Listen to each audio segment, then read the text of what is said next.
السلام علیکم ورحمۃ اللہ وبرکاتہ۔ لا حول ولا قوة الا باللہ، حسبنا اللہ ونعم الوکیل، یا حی یا قیوم برحمتک استغیث، لا الہ الا انت سبحانک انی کنت من الظالمین، اللہم صلی علی محمد وعلی آل محمد۔ اسلام کہتا ہے امر بالمعروف و نہی عن المنکر دونوں چیزیں، اور نہی عن المنکر پہ قرآن میں زیادہ زور ہے، احادیث میں زیادہ زور ہے۔ صحیح مسلم میں حدیث ہے برائی دیکھو ہو سکے تو ہاتھ سے نہیں روک سکتے تو زبان سے نہیں تو کم از کم دل میں تو برا جانو، لیکن کہا ذالک اضعف الایمان، یہ ایمان کا سب سے کمزور ترین درجہ ہے۔ تو سورہ فاتحہ میں آپ دیکھ لیں غیر المغضوب علیہم ولا الضالین کہہ کے اللہ نے جو نیگیٹو ٹریک پہ چلنے والے لوگ تھے ان سے بچنے کی بھی ترغیب دلائی ہے۔ آپ پہ ہوتا نا تبلیغی جماعت پہ یا اس طرح کی تھاٹس، میں تبلیغی جماعت سے بہت محبت رکھتا ہوں، لیکن میں آپ کو بتا رہا ہوں یہ ایک کمزوری والا پہلو ہے، تو آپ کی سورہ فاتحہ صراط الذین انعمت علیہم پہ ختم ہو جاتی، کیونکہ نیگیٹو پہلو تو آپ لوگ اجاگر نہیں کر سکتے۔ غیر المغضوب علیہم ولا الضالین یہ تو نیگیٹو پہلو ہے نا، کہ یا اللہ ان لوگوں کے رستے سے بچانا جن پہ تیرا غضب ہوا، جو مردود بارگاہ ہیں۔ وہ کہنے کہ یار کیوں لوگوں تسی برا کہہ رہے ہو، لوگوں نے بزرگ نے ہو، ہاں بزرگ نہیں تھے، عیسائیوں کے بزرگ نہیں تھے، یہودیوں کے بزرگ نہیں تھے وہ جن کو اللہ تعالیٰ نے کہا کہ یہ مغضوب علیہم اور ضالین ہے، تو لیکن اسلام تو یہی ہے۔ پھر آپ کو جو یہ پڑھ کے آئے سنا رہے ہوتے ہیں اپنی جماعتوں کی بنیاد کے لیے، کنتم خیر امۃ اخرجت للناس، تم سب سے بہترین امت ہو جو لوگوں کے نفع کے لیے نکالے گئے۔ آگے بھی پڑھو نا، تأمرون بالمعروف وتنہون عن المنکر، نیکی کا حکم دیتے اور برائی سے روکتے ہو۔ صرف خلفائے راشدین کی شان نہیں بیان کرنی، بنو امیہ کو بھی کنڈیم کرنا ہے،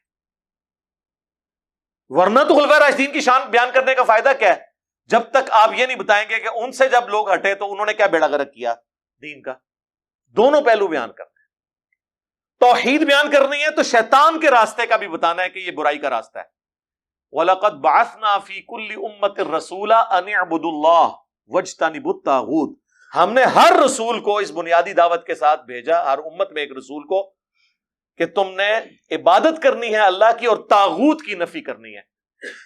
صرف عبادت اللہ کی کافی نہیں، طاغوت کی نفی جب تک نہ ہو، تو یہ سب کچھ ہے۔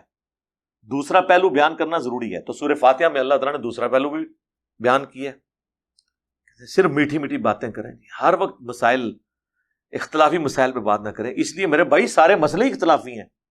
آپ ایک مسئلہ بتائیں جس کے اوپر مسلمان متفق ہے، آپ کہیں گے نہیں بے شمار ہے، جی کیڑا ہے؟ قرآن پہ جی قرآن پہ متفق ہے صرف کتاب ہونے پہ۔ سورہ فاتحہ کو آدھے سے زیادہ مسلمان مانتے ہی نہیں ہیں، اس کے اندر جو عقیدہ ہے، تو قرآن کو ماننے کا کیا فائدہ اگر میں نے ایاک نعبد و ایاک نستعین کو ماننا ہی نہیں ہے، تو پھر کہاں سے مانا؟ قرآن بھی فارغ ہو گیا نا، ہو گیا۔ اللہ کو مانتے ہیں، جی اللہ کو تو مانتے ہیں، لیکن ساتھ کہتے ہیں بابوں کو بھی اللہ نے عطا کیا اللہ کے اذن سے، یہ بھی ہمارے مشکل کشا ہیں، تو اللہ کو کیا مانا؟ رسول کو مانتے ہیں، جی رسول کو مانتے ہیں اور کہتے ہیں رسول کا دین صرف 100 سال چلا ہے اور اماموں کا دین 1300 سال سے چل رہا ہے، وہ پرانا نہیں ہویا۔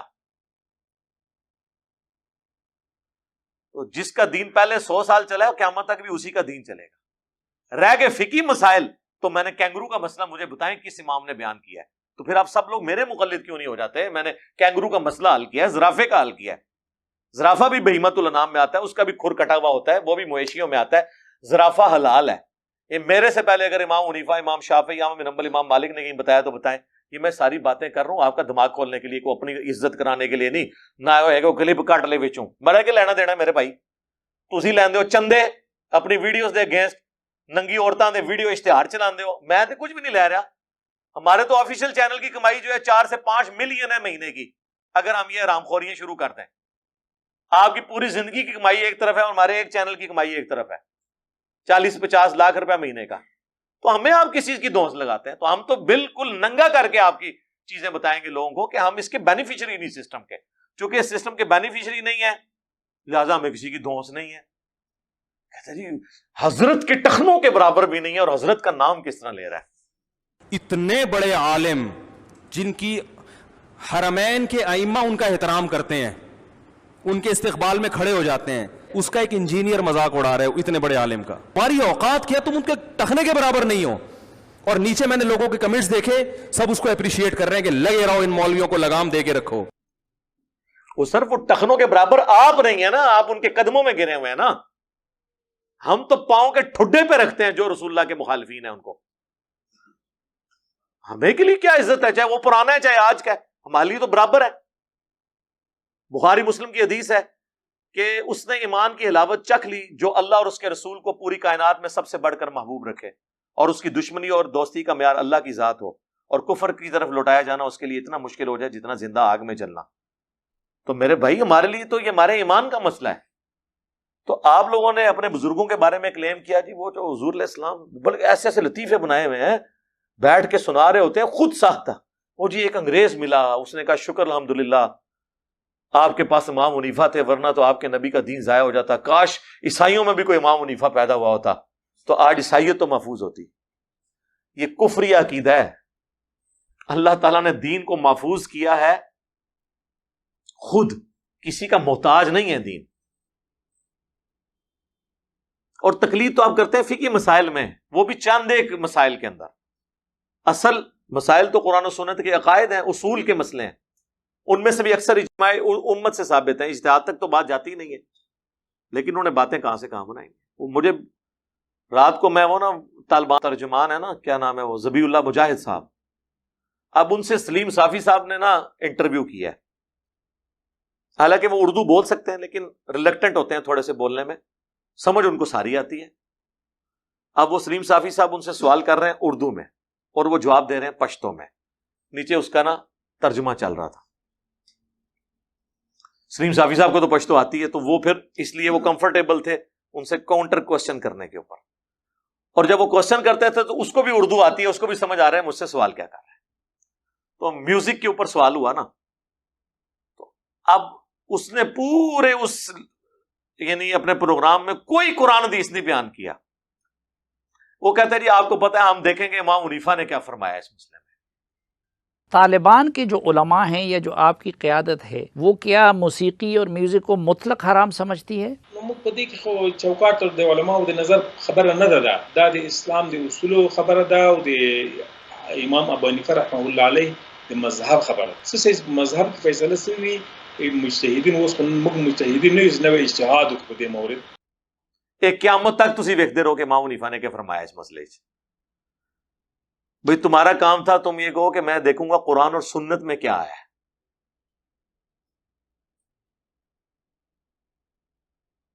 آپ نے پہلی بات کر کے امت کو توڑ دیا, اور یہ امت تو حضرت ابوبکر کے اوپر بھی نہیں جوڑ سکتی. شیعہ کا ان سے اختلاف ہے. جب حضرت ابوبکر پہ امت نہیں جوڑ سکتی ہے تو آپ امام حنیفہ پہ کیسے امت کو جوڑیں گے؟ آپ کو رسول اللہ کی بات کرنی چاہیے صلی اللہ علیہ وآلہ وسلم. اور نبی علیہ السلام کوئی ان اٹینڈڈ مسئلہ چھوڑ کے نہیں گئے. اور یہ یاد رکھیے گا, اگر کسی مسئلے کو نبی علیہ السلام نے ان اٹینڈڈ چھوڑا ہے اور بعد میں کسی امام نے اس معاملے میں رائے دی ہے تو وہ رائے سے زیادہ کچھ بھی نہیں ہے, وہ دین نہیں ہے. ہم اس کے مخالف بھی رائے آپ کو دکھا دیں گے. دین وہ ہوگا جو کتاب و سنت سے اجماع امت سے ثابت ہوگا.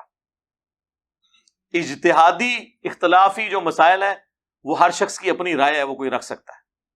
وہ آپ امام حنیفہ کی رائے لے کے آئیں گے تو ہم آپ کو بتائیں گے پھر المصنف ابن ابی شیبہ جو حدیث کی کتاب ہے, امام بخاری اور امام مسلم کے استاد ہیں, اور امام مسلم نے 1500 حدیثیں صحیح مسلم میں امام ابن ابی شیبہ سے لی ہیں. 20% آف صحیح مسلم انہوں نے المصنف ابن ابی شیبہ کا آخری چیپٹر ہی باندھا ہے, کتاب الرد علی ابی حنیفہ. یہ چیپٹر رد ہے امام حنیفہ کے ان مسائل پر جس میں انہوں نے رسول اللہ کی مخالفت کی ہے. کہ گاڑا قسم کا چیپٹر ہے, اور چھاپیا دوبندی نے ہوا ہے پوری المصنف ابن ابی شیبہ. پھر آپ جب رائے پہ جائیں گے تو پھر تو میرے بھائی کوئی نہیں بچے گا. لیکن وہی بات ہے, تعلیمات ہیں, ایک بزرگوں نے پڑھا دیا, اس کے مطابق چلتے جا رہے ہیں, ہم لوگ بھی خوش ہو رہے ہیں, دین آ گیا. دین کوئی نہیں ہے. میری کل ویڈیو اپلوڈ ہوئی ہے نا, لوگ ہمیں کہہ رہے تھے جناب جی خلافت کے لیے کچھ کریں. جناب کیتا ہے, وہ کچھ کیتا ہے جو تواڈے پچھلے نے بھی نہیں کیتا نا تواڈے اگلے کرنگے. میں کھول دیتا ہے تواڈا خلافت دا کہ اینا ہوتے خلافت قائم کریے جو نماز نہیں پڑھتے,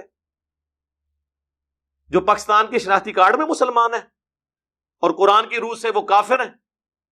جی وَأَقِيمُوا الصَّلَاةَ وَلَا تَكُونُوا مِنَ الْمُشْرِكِينَ, نماز کو قائم رکھنا دیکھنا مشرک نہ ہو جانا. سورہ روم آیت نمبر 31 اور صحیح مسلم 246, بندے کے کفر اور ایمان, شرک اور اسلام کے درمیان فرق نماز. لیاؤ ہاں کیڑا جے مسلمان. اور جامعہ ترمذی کی حدیث کہ ہم میں اور منافقین میں فرق نماز کا ہے, جس نے نماز کو ترک کیا نبی علیہ السلام نے فرمایا اس نے کفر کیا. اور جامعہ ترمذی میں عبداللہ بن شقیق تابعی کا قول کہ صحابہ اکرام تارک الصلاح کی تکفیر کرتے تھے. لیاؤ ہاں جی کیڑا مسلمان ہے, ان کی خلافت قائم کرنی ہے.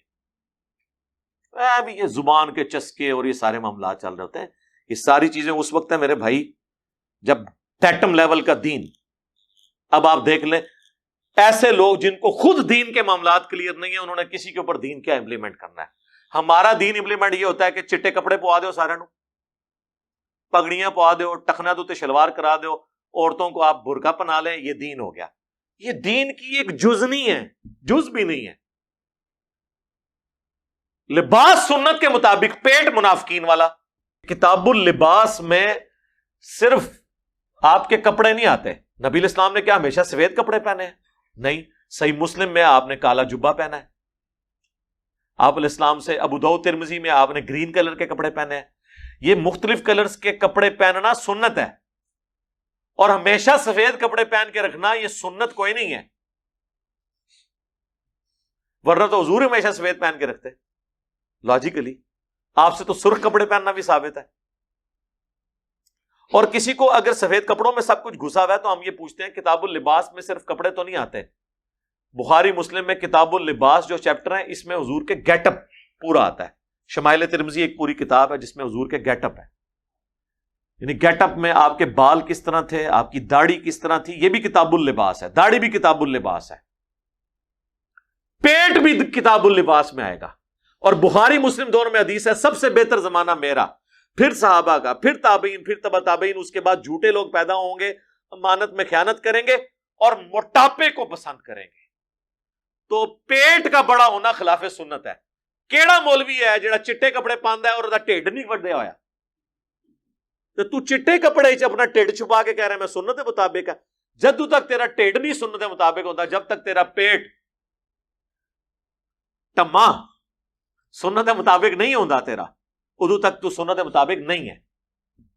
اتنے موٹے موٹے کرتے پہنے ہوتے ہیں, وہ جو بڑا سیٹر جو صوفہ ہے اس کے اندر بھی ایک طرف گوشت کا لوتھڑا ادھر لٹک رہا ہوتا ہے, ایک طرف ادھر لٹک رہا ہوتا ہے, اور سفید کپڑے کے اندر اور سنت میں سب کچھ چھپایا ہوا جی, اوپر پگڑی پہن کے. جی واہ, سنت پگڑی اور کپڑے اس وقت ہوں گے جب تیرا پیٹ بھی سنت کے مطابق ہوگا. ورنہ آپ کہیں کہ ہمارے علماء سنت کے مطابق لباس پہنتے ہیں سوائے پیٹ کے.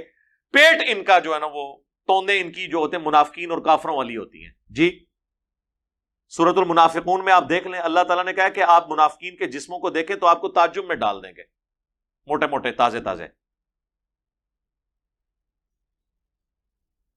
بنو امیہ والے پیٹ ہیں ان کے. ہاں جی, یہ دین نہیں ہے صرف میرے بھائی. سب سے پہلے آپ کا بیسک تطہیر ہو, آپ کو پتا ہو دین کس چیز کا نام ہے, کن عقائد و نظریات کا نام ہے, پھر آگے معاملات چلیں گے. چند ایک رسومات کا نام دین رکھ دینا, یہ دین اس طریقے سے نہیں ہوتا.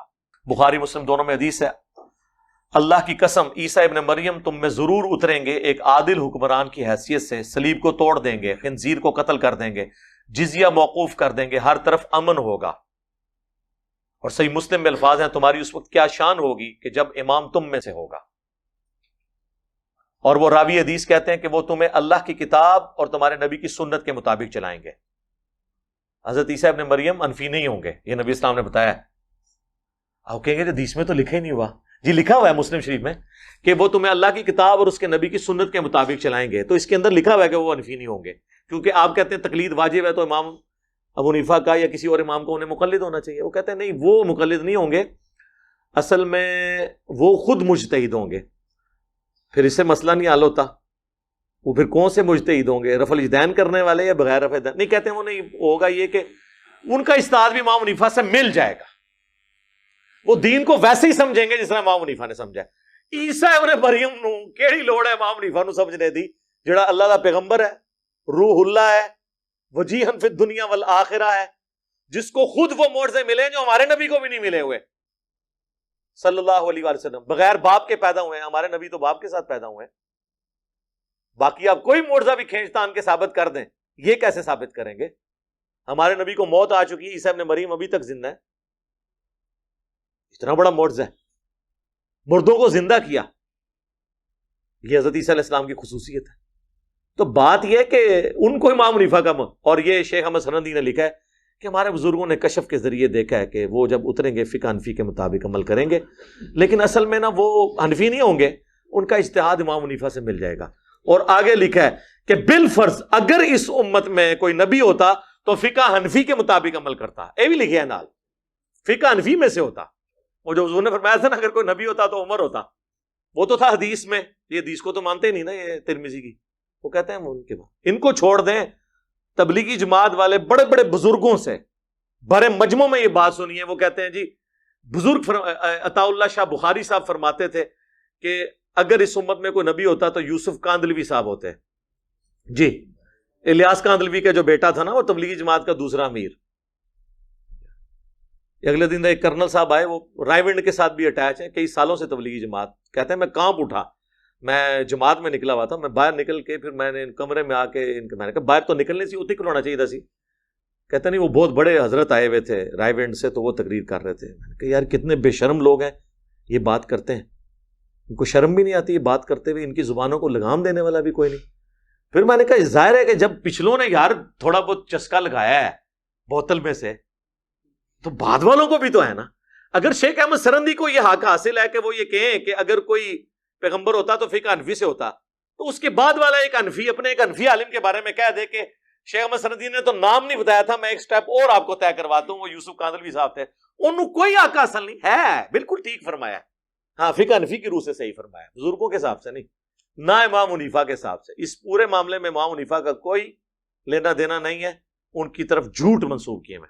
اللہم انی اسألک بانک انت اللہ لا الہ الا انت الاحد الصمد الذی لم یلد ولم یولد ولم یکن لہ کفوا احد اللہم صلی علی محمد وعلی آل محمد ربنا آتنا فی الدنیا حسنہ وفی الآخرۃ حسنہ وقنا عذاب النار۔ اے اللہ ہمارے ماں باپ کی، ہمارے بھی بچوں کی، پوری امت کی تمام دینی دنیاوی جسمانی روحانی ظاہری باطنی پریشانیاں تکلیف مصیبتیں دکھ بیماریاں دشواریاں دور فرما۔ اے اللہ ہمارے ملک پاکستان کی خیر فرما، پورے عالم اسلام کی خیر فرما، اندرونی اور بیرونی خطرات سے محفوظ فرما۔ اے اللہ جن جن بھلائیوں کا سوال تیرے محبوب علیہ السلام نے کیا، ہم تمام مسلمانوں کے حق میں ان چیزوں کو قبول و منظور فرما، اور جن جن چیزوں کے شر سے تیرے محبوب علیہ السلام نے تیری پناہ طلب کی، ہم تمام مسلمانوں کو ان چیزوں کے شر سے اپنی پناہ عطا فرما۔ سبحان ربک رب العزت عما یصفون وسلام علی المرسلین والحمد للہ رب العالمین، وصلی اللہ علی النبی الکریم وعلی آلہ واصحابہ اجمعین الی یوم الدین۔